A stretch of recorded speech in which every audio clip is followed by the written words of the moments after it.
বর্তমানে বাংলাদেশের চিত্র বদলে গেছে। কোটা আন্দোলনকারীদের দখলে গণভবন। এমন অবস্থায় দেশের সকল দায়িত্ব সৈনিকদের হাতে। অনলাইন মাধ্যমে জানা গিয়েছে দেশ ত্যাগ করেছেন প্রধানমন্ত্রী শেখ হাসিনা। তাই কোটা আন্দোলনকারী শিক্ষার্থী এবং বিভিন্ন শ্রেণী পেশার মানুষ আনন্দ মিছিল করছে। দর্শক, এখন দেখব দেশের বর্তমান পরিস্থিতি।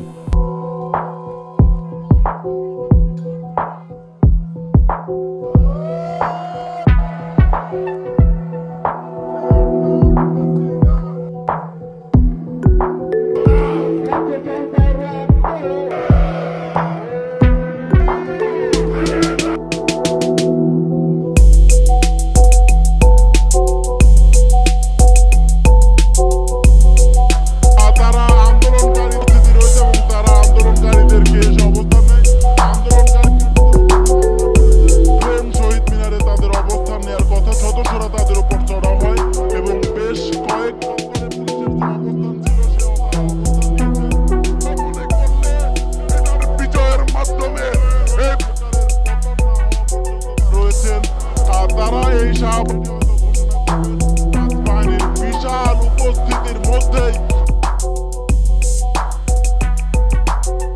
ঘুম দিয়ে ঘুরানো হয়েছে।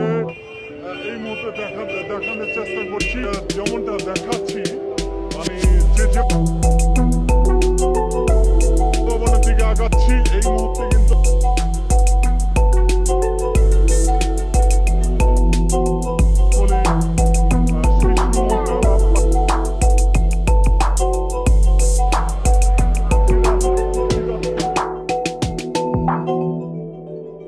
বাহিনীর যে সামরিক